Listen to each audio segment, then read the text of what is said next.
سيدنا شفيعنا حبيبنا نبينا مولانا محمد وسلم عليه صلاة وسلام عليك يا سيدي يا رسول الله صلى الله عليه وسلم نبی اور عالی نبی کے بارے میں پیش کیا اللہ رب محمد صلی اللہ علیہ وسلم عباد محمد صلی اللہ علیہ وسلم صلاة و سلام علیک یا سیدی یا رسول اللہ صلی اللہ علیہ وسلم اللهم صل على سيدنا شفيعنا محمد وبارك وسلم صلوا عليه الصلاة والسلام عليك يا رسول الله صلی اللہ علیہ وسلم. حضرات محترم، جیسا کہ تمام حضرات کو معلوم ہے کہ یہ مہینہ ربیع الاول شریف کا مہینہ ہے، بڑا معظم محتشم مکرم مہینہ ہے. اللہ رب العزت اس مہینے کو بڑی فضیلت عطا فرمائی. یہاں تک کہ بتایا جاتا ہے، حدیث پاک میں بھی آتا ہے اور روایتوں میں بھی آتا ہے کہ اگر انسان اس مہینے کو اگر تمام مہینوں میں شمار کرنا چاہے تو یہ مہینہ تمام مہینوں میں افضل و اعلیٰ مرتبت رکھتا ہے. جیسے کہ رمضان المبارک کا مہینہ بتایا جاتا ہے کہ تمام مہینوں میں افضل و اعلیٰ ہے، لیکن اس حیثیت سے کہ اللہ رب العزت نے اس رمضان المبارک میں قرآن کا نزول فرمایا، لیکن اب پھر پلٹ کر پیچھے آتے ہیں تو اس ماہ مبارک میں رب العزت نے صاحب قرآن کو دنیا میں بھیجا. تو پتہ چلا کہ وہ مہینہ قرآن آنے کی حیثیت سے افضل ہے، یہ مہینہ قرآن والا کے آنے سے زیادہ محتشم حصہ ہے. تو پتہ چلا کہ یہ مہینہ تمام مہینوں سے افضل ہے. اور اللہ رب العزت قرآن کریم میں ارشاد فرماتا ہے وَمَا أَرْسَلْنَاكَ إِلَّا رَحْمَةً لِّلْعَالَمِينَ کہ اے محبوب ہم نے آپ کو سارے جہان والوں کے لیے رحمت بنا کر بھیجا. اب اس میں کوئی قید و بند کا معاملہ نہیں ہے، کوئی یہ بات کی کہیں سے گنجائش نہیں ہے کہ وہ اپنوں کے لیے ہی رحمت ہے یا صرف مومنین کے لیے رحمت ہے یا صرف یہ کہ صرف انسان کے ہی لیے رحمت ہے یا صرف یہ کہ صرف اور صرف جو انسان ہے انسانی اخلاق و کردار میں رہتے ہیں ان کے لیے رحمت ہے. نہیں بلکہ کائنات کے ہر ذرہ عالم کے لیے رب قدیر نے اپنے محبوب صلی اللہ تعالی علیہ وسلم کو رحمت بنا کر بھیجا. آپ اپنے کے لیے بھی رحمت ہے، پرایوں کے لیے بھی رحمت ہے، چرند پرند کے لیے بھی رحمت ہے، شجر و حجر کے لیے بھی رحمت ہے، ہر کائنات کے ذرہ ذرہ ہر شے کے لیے رحمت رب قدیر نے آپ کو بنا کر بھیجا. تو پتہ چلا کہ میرے محبوب صلی اللہ تعالی علیہ وسلم کی یہ گھڑی، یہ مبارک گھڑی کائنات کے لیے جو رحمت بن کر کے ثابت ہو رہی ہے، تو ہم صرف ایک ہی وقت کے لیے شمار نہ کریں بلکہ قیامت کی صبح تک کے لیے میرے نبی کریم صلی اللہ تعالی وسلم رحمت بن کر تشریف لائے. تو پتہ چلا کہ میرے نبی ہر زمانے کے لیے رحمت، ہر شے کے لیے رحمت، ہر معاملات میں رحمت، ہر اچھائی میں رحمت. تو ہمیں اپنے عطا کردہ رب قدیر کے عطا کردہ رحمت سے ہمیں استفادہ حاصل کرنی چاہیے، ہمیں فائدہ اٹھانا چاہیے. لیکن بڑی افسوس ہے کہ اس رحمت کے مہینے کو پا کر کے بہت سارے رحمت کے منحرف جو ہے، جو انحراف کرتے ہیں، جو اپنے آپ کو اجتناب کرتے ہیں، پرہیز کرتے ہیں، تو ہائے کہ اس کی مقدر پھوٹی ہے کہ وہ اپنے اس رحمت بھرے مہینے سے اپنے آپ کو روکتے ہیں. لیکن بڑی افسوس کی بات ہے کہ اللہ تبارک و تعالیٰ نے کسی کو ایک نعمت عطا فرما دیتا ہے تو وہ بے شمار خوشیاں مناتا ہے، بے شمار اس کی زبان سے رب قدیر کی جو ہے کہ حمد و سراہی بیان کرنے پر مجبور ہو جاتی ہے اس کی زبان. لیکن اللہ تبارک و تعالیٰ نے اپنے محبوب صلی اللہ علیہ وسلم کو نعمت عظمیٰ بنا کر کر کے خاندان عالم نے بھیجا ہے۔ تو پتہ چلا کہ رب کائنات نے جو ہمیں نعمتیں دی ہے آقا علیہ السلام کی شکل و صورت میں، وہ کائنات کے لیے نعمت عظمیٰ ہے۔ اس میں جتنی بھی خوشیاں منائی جائے کم ہے، جتنی بھی خوشیاں منائی جائے کم ہے کہ ہم ایک نعمت میں اتنی خوشیاں مناتے ہیں۔ رب قدیر تو ساری کائنات کی نعمتیں اپنے محبوب صلی اللہ علیہ وسلم کی دامن میں رکھ کر کے ہمیں عطا فرما دیا۔ تو ہم اس نعمت میں خوشیاں نہ منائیں تو کیا کریں؟ اس نعمت کے شمار اگر ہم خوشیاں میں نہ کریں تو کیا کریں؟ بہت سارے لوگ کہتے ہیں نہیں منانا چاہیے، ایسے نہیں کرنا چاہیے، ویسے نہیں کرنا چاہیے، پھول پتیاں نہیں لگانی چاہیے، جھنڈیاں نہیں لگانی چاہیے، گلی نہیں سجانی چاہیے، میلاد و فاتحہ کا اہتمام نہیں کرنی چاہیے۔ کیوں نہیں کرنی چاہیے؟ کہ آقا علیہ السلام نے ایسا نہیں کیا۔ اب میں حدیث سے دلیل دوں گا کہ آقا علیہ السلام نے ایسا ہی کیا ہے۔ اس لیے کہ صحابہ کرام اصحاب صفہ میں سے بیٹھے ہوئے تھے، آقا علیہ السلام کچھ وعظ و نصیحت کر رہے تھے، بیان کر رہے تھے، تب تک میں خبر آئی کہ اللہ کے نبی صلی اللہ تعالیٰ علیہ وسلم آپ کی والدہ جو رضائی والدہ ہے، جو آپ کو دودھ پلائی تھی، حضرت حلیمہ سعدیہ تشریف لا رہی۔ اللہ کے نبی صلی اللہ تعالی وسلم استقبال کے لیے کھڑے ہوئے اور اپنے کملیے مبارک کو بچھایا اور کہا کہ آپ اس پر تشریف رکھیں، اور آپ نے اجازت بھی مرحمت فرمائی کہ اماں جان میری پیدائش کا واقعہ سنا۔ بولو صحابی کون تھے؟ جلسے میں بیٹھے تھے کہ نہیں؟ نبی نے اپنے زبان سے کہا کہ امی جان میرے پیدائش کے واقعات کو آپ بیان فرما دیں، تو پتہ چلا کہ بیٹھنا بھی ثابت ہو گیا اور میلاد میں واعظ و نصیحت ذکر کرنا بھی ثابت ہو گیا۔ اب تم کہتے نبی نے نہیں منائی تھی، تو کون سی صورت سے نہیں منائی تھی؟ اور صحابہ کرام رضی اللہ تعالی علیہم اجمعین، اب ان کی طرف اگر نسبت کرتے صحابہ نے جلوس کی شکل میں یا پھر میلاد کی شکل میں نبی کی میلاد نہیں منائی، تو تمہاری عقلیں پھوٹی ہوئی ہے، تم کم سمجھ ہو، نہ سمجھ ہو۔ صحابہ کرام رضی اللہ تعالی علیہم اجمعین کہیں بیٹھتے تھے تو اللہ اس کے رسول کی ذکر ہی کیا کرتے تھے، اسی کو میلاد کہتے ہیں۔ رسول کے ذکر کو بیان کرنا، منانا، کہنا، کسی سے کہلوانا، اسی کو میلاد کہا جاتا ہے۔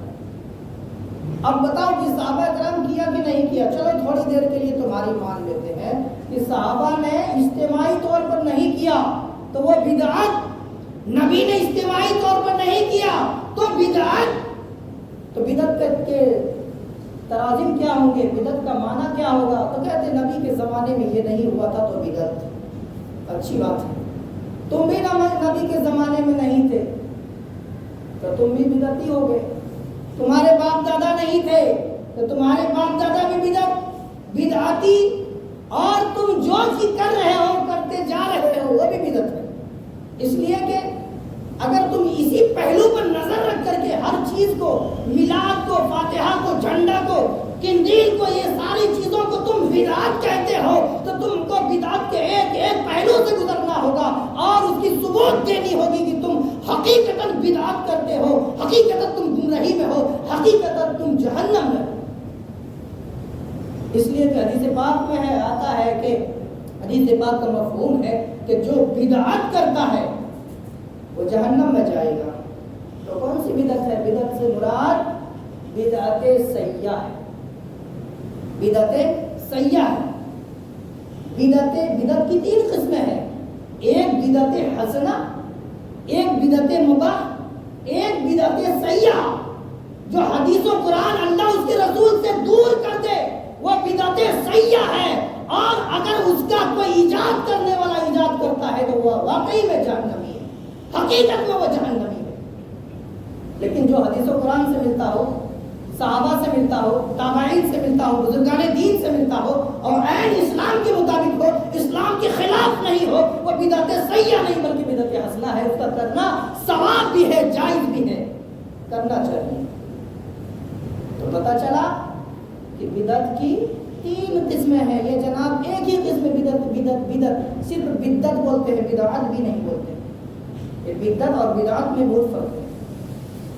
اب آگے بات اگر کی جائے کہ آقا علیہ السلام کے زمانے میں آقا علیہ السلام نے 4 ویلر پہ نہیں بیٹھے، جہاز پہ نہیں بیٹھے، بائک آقا علیہ السلام نے استعمال نہیں کیا،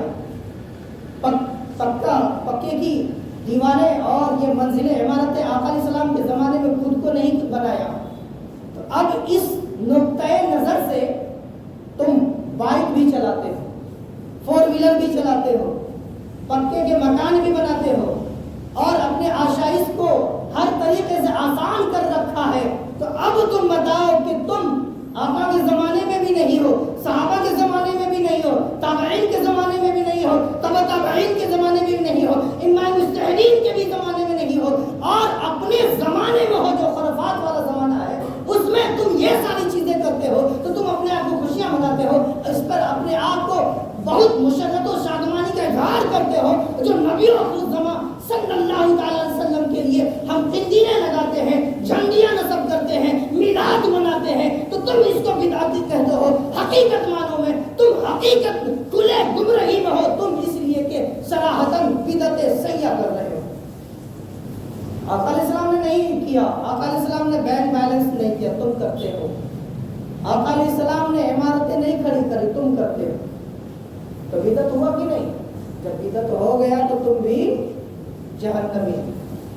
اب پتہ یہ چلا کہ بدعت کی 3 قسمیں ہیں۔ میں نے بتایا بدعت حسنہ جو اچھی بدعت ہے۔ ایک دفعہ اذان پکاری گئی، حضرت عمر رضی اللہ تعالیٰ عنہ وہاں پہ موجود تھے، آقا علیہ السلام بھی موجود تھے، حضرت بلال رضی اللہ تعالیٰ عنہ اذان پکاری اور فجر کی اذان تھی، تو آپ نے اضافہ میں یہ کہا کہ یا رسول اللہ صلی اللہ تعالیٰ علیہ وسلم اگر مومن کو خوشخبری دی جائے تو کیا بہتر ہوگا؟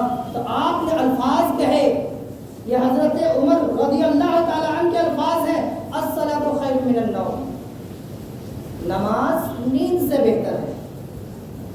آقا علیہ السلام سے اجازت کی، یا رسول اللہ صلی اللہ تعالیٰ علیہ وسلم اگر اذان کے کلمات میں سے شامل کر دیا جائے تو آقا نے فرمایا بہتر ہے، الصلاۃ خیر من النوم، نماز نیند سے بہتر ہے۔ تو پتہ یہ چلا کہ اگر کوئی ایسی بدعت، کوئی ایسی چیز جو اسلام سے دور نہ کرے، اسلام کو اس سے دور نہ کرے، انسان کو گمراہی اور جہنمی نہ بنائے، تو وہ کرنا ثواب ہے، وہ کرنا جائز ہے، وہ کرنا مباح ہے، وہ کرنا مستحب ہے، بلکہ گمراہی نہیں ہے۔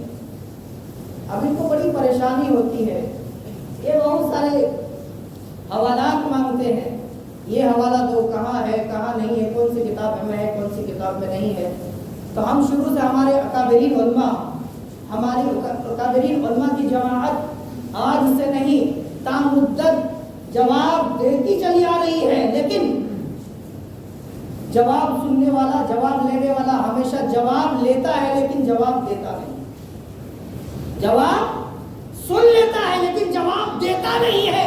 تو اب آپ کو جواب دینے کی ضرورت نہیں ہے، آپ ان سے جواب لو کہ کہاں حدیث میں منع ہے کہ نہیں ہے، وہ بتا دو جہاں منع ہے کہ وہ نہیں کرنا چاہیے۔ ہم نے تو کرنے کی ثبوت پیش کر دی، ہمارے اکابرین نے کرنے کی اجازت پر رحمت فرما دی، ہمارے اکابرین نے بتا دیا کہ یہ کرنا ثواب ہے، یہ کرنا عین ثواب ہے، یہ بہتر ہے، اسلام میں جائز ہے۔ نہیں کرنا تم حدیث و قرآن سے ثابت کرو، قیامت کی صبح تک اس کے تمام کوئی مطلب جو ہے کہ ثابت نہیں کر سکتے۔ نہیں والا تو ہے ہی نہیں ہے، جہاں بھی ہے تو کسی نہ کسی پہلو سے، کسی نہ کسی صورت سے جائز ہی ہے۔ تو پتہ چلا کہ ہمیں اس طریقے سے عید میلاد النبی صلی اللہ تعالی علیہ وسلم منانی چاہیے۔ اور ان کے تو بہت سارے اعتراضات ہیں، کبھی علم غیب پر، کبھی یوم ولادت پر، کبھی جھنڈیاں پر، کبھی پتیاں پر، کبھی سلام پر، کبھی کلام پر، کبھی کوئی معاملات پر، کبھی نبی کے علم غیب پر، کبھی نبی کے رفتار و گفتار پر، کبھی کچھ، بہت سارے اعتراضات ہیں۔ لیکن الحمدللہ ہم سنی صحیح العقیدہ اہل سنت و جماعت کے ماننے والے، اور اسی پر میرا خاتمہ اللہ رب کریم سے دعا والجماعت کبھی ہم دلیل نہیں مانگتے.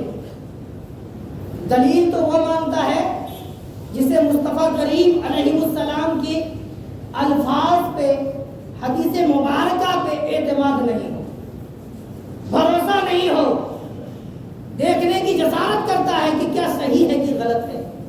لیکن ہم اہل سنت والجماعت ہے، ہم صحابہ کے نقش قدم پر چلنے والے شخص، ہم صحابہ اکرام کے نقش قدم پر چلنے والی جماعت ہیں. اس لیے کہ ہم صحابہ کی جماعت کو اپنا آئیڈیل بناتے ہیں کہ صحابہ کو کبھی جرت نہ پڑی کہ یا رسول اللہ صلی اللہ تعالی علیہ وسلم آپ اولین و آخرین کی خبر دے رہے ہیں، کون سی حدیث میں آپ کو اس سند کے ساتھ ملے گا. کبھی صحابہ نے نہ پوچھا، کبھی صحابہ نے جرت نہ کی کہ آپ بتا دیں یہ حدیث مستند ہے کہ نہیں، کس حدیث میں یہ الفاظ ہمیں ملیں گے. کبھی نہیں پوچھا. جب آقا علیہ السلام نے حدیث بیان کی تو صحابہ نے سر خم تسلیم کیا اور مان لیا. تو ہم ماننے والی جماعت میں سے ہیں. ہم حساب نہیں لیتے، جسے حساب لینا ہم وہ چوپڑی کھولے، لیکن ہم حساب والے نہیں ہیں، ہم تو ماننے والوں میں سے ہیں. آپ کو ایک بات بتا دوں، یہ عقلی بات نہیں بلکہ مدینہ شریف میں ایک اونٹ پاگل ہو گیا. لوگ کہتے ہیں پاگل ہو گئے، لیکن حقیقت وہ اونٹ پاگل نہیں ہوا تھا. اس کی فریاد کسی نے نہ سنی، کسی نے نہ سنی. پورے مدینہ شہر کا وہ اونٹ چکر لگاتا. اب جب کوئی فریاد ہی نہیں سنتا تو وہ کاٹنے کے لیے دوڑتا. تو پورے مدینہ شریف میں ایک دم کوہرام برپا ہو گیا کہ یہ اونٹ جسے دیکھتا ہے کاٹ لیتا ہے، لہٰذا اس سے دور رہا کرے. آقا کریم صلی اللہ علیہ وسلم کو یہ خبر ملی تو آقا علیہ السلام چل کر کے گئے، تشریف لے گئے، اور جب اونٹ کے قریب آپ نے جانا چاہا تو صحابہ کرام اور دیگر لوگوں نے کہا یا رسول اللہ صلی اللہ علیہ وسلم یہ اونٹ بدک چکا ہے، یہ تھوڑا اس کی عقل کم ہو چکی ہے، یا رسول اللہ وہ کاٹ لے گا، آپ نہ جائیے. آقا علیہ السلام فرماتے وہ مجھے پہچانتا ہے. سبحان اللہ، وہ مجھے پہچانتا ہے، وہ مجھے جانتا ہے. آج وہ چار پاؤں والے جانور نبی کے زمانے میں نبی کو پہچانتا ہے، لیکن یہ 2 پاؤں کا جانور نبی کو تب سے لے کر اب سے لے کر قیامت تک نہیں پہچانتا ہے، نہیں پہچانتا ہے. سب نے کہا کاٹ لے گا، مت جائیے. آقا علیہ السلام اس اونٹ کے قریب گئے. عقلی اور نقلی بات نہیں بتا رہا ہوں، حدیث سے بات بتا رہا ہوں. اگر کسی کو لگے تو دیکھ لینا. میں یہ ہوا میں اٹکل پچو کی بات نہیں کرتا، اور نہ کرنے کی عادت ہے، اور نہ ہمارے بزرگوں نے، نہ اکابرین نے ہمیں یہ اٹکل پچو کی بات کرنے کو سکھایا ہے. اگر جس کو کتاب دیکھنی ہو وہ دیکھ سکتا ہے. تو اللہ کے نبی صلی اللہ علیہ وسلم نے کہا کہ ٹھہرو، تم مجھے روکو مت، مجھے ان کے قریب جانے دو، تھوڑا میں حال تو پوچھ لوں. اب یہاں سے ان میں غیب ثابت ہو رہا ہے. اب جو کہتے ہیں نبی کو پیٹ پیچھے کا علم نہیں ہے، تو تم اپنے عقل کے گھوڑے کو دوڑا کر کے اپنے عقل کو چور کر دو، ختم کر دو، مسمار کر دو، لیکن نبی کی عقل یہ کہتی ہے کہ وہ مجھے پہچانتا ہے، میں اس کے قریب جاؤں گا، ان سے حال پوچھوں گا، میں اس کے قریب جاؤں گا، حال پوچھوں گا. گویا کہ نبی کو پتا ہے کہ وہ مجھے بتانے والا ہے، اور اونٹ کو بھی پتا ہے کہ نبی میری فریاد سننے والے ہیں. اونٹ کے قریب آقا علیہ السلام گئے. آپ نے اپنے دستے شفقت کو پھیرا، آپ نے اس کے چہرے کو پھیرا دستے مبارک سے. تو اونٹ کی جب آپ نے زبانیں ہلتی دیکھی تو آپ نے کان لگایا. تو یہ اونٹ یہ کہہ رہا تھا کہ یا رسول اللہ صلی اللہ تعالی علیہ وسلم، جو یہ میرا مالک ہے ضرورت سے زیادہ کام لیتا ہے اور مجھے کھانا بھی کم دیتا ہے اور مجھے بیٹا پریشان کرتا ہے. اے اللہ کے نبی، میں کوئی پاگل واگل نہیں ہوں، میں بدکا ہوا نہیں ہوں، بلکہ یہ میں اپنے مالک کو سبق سکھانا چاہتا ہوں، اس لیے کہ کوئی میری فریاد تو سنے. میں اس طریقے سے بدک رہا تھا تاکہ میری فریاد آپ علیہ السلام تک پہنچا دے، تاکہ میری فریاد آپ علیہ السلام تک پہنچا دے. اے اللہ کے نبی، میں بدکا نہیں ہوں، میں پاگل نہیں ہوں، بلکہ میں اپنے مالک کی شکایت کرنا چاہتا ہوں. یہ ضرورت سے زیادہ مجھ سے کام لیتا ہے، ضرورت سے زیادہ مجھے بوجھ دیتا ہے، اور مجھے وقت پر کھانا نہیں دیتا، میری شکم شیری بھرپور نہیں ہوتی.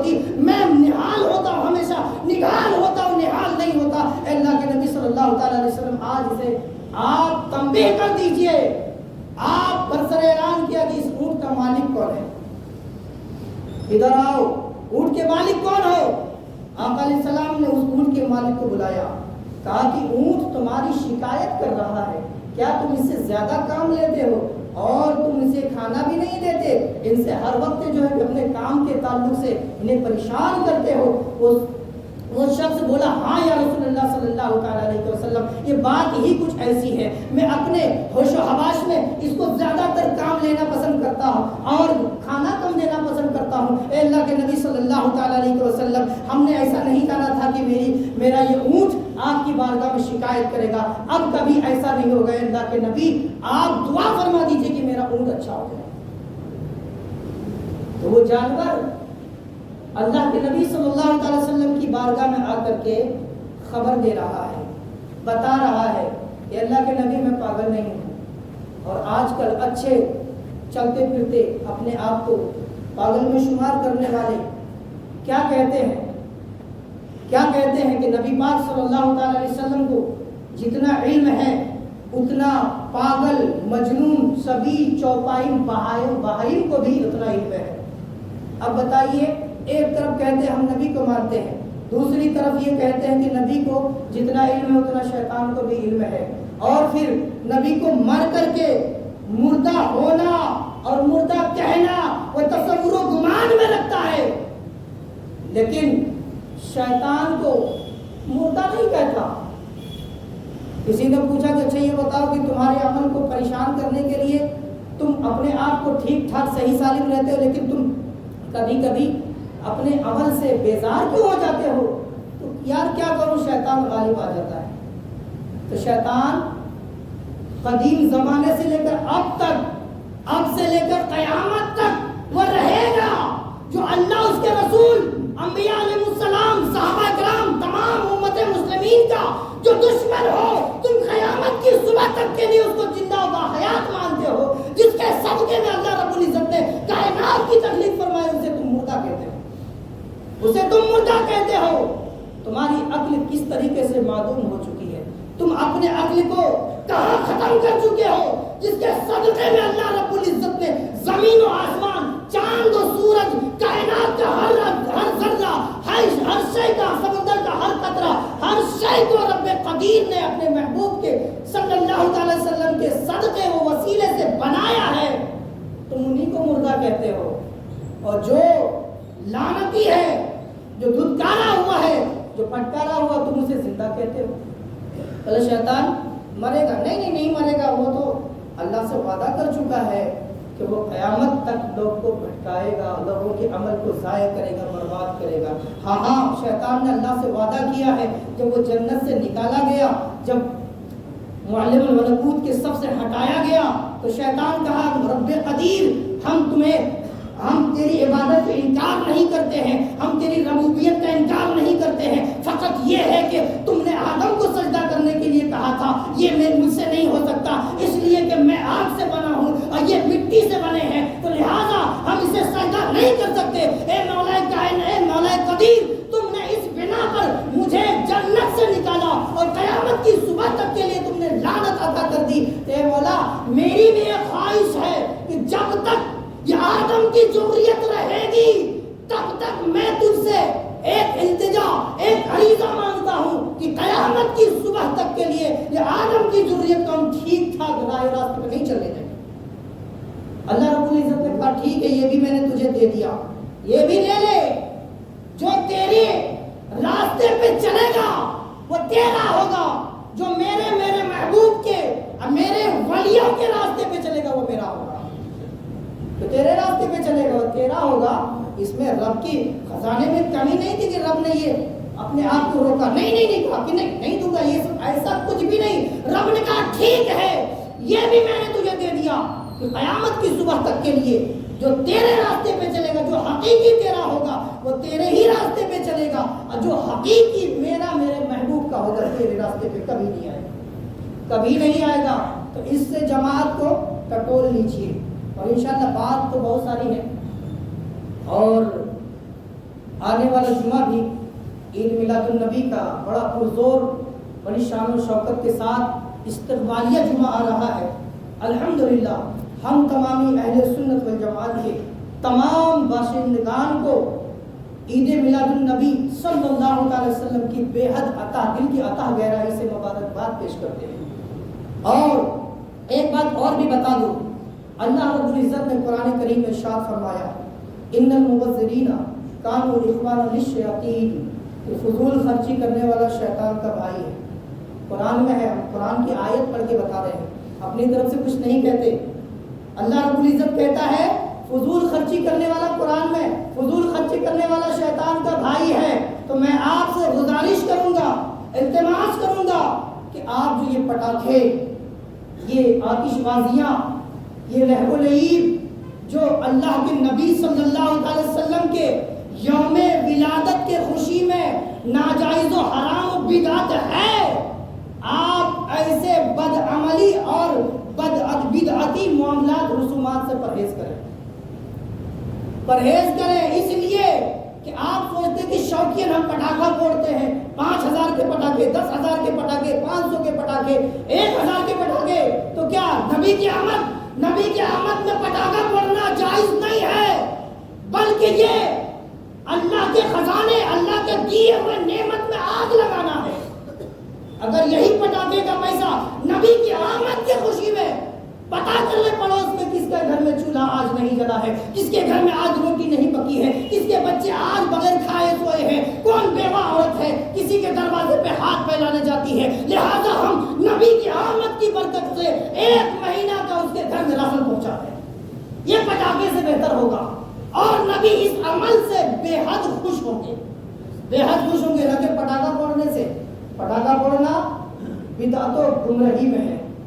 اور میں نے فضول خرچی قرآن کے تعلق سے، قرآن کے آیات سے ثابت کیا ہے کہ قرآن میں رب قدیر ارشاد فرماتا ہے کہ فضول خرچی کرنے والا شیطان کا بھائی ہے۔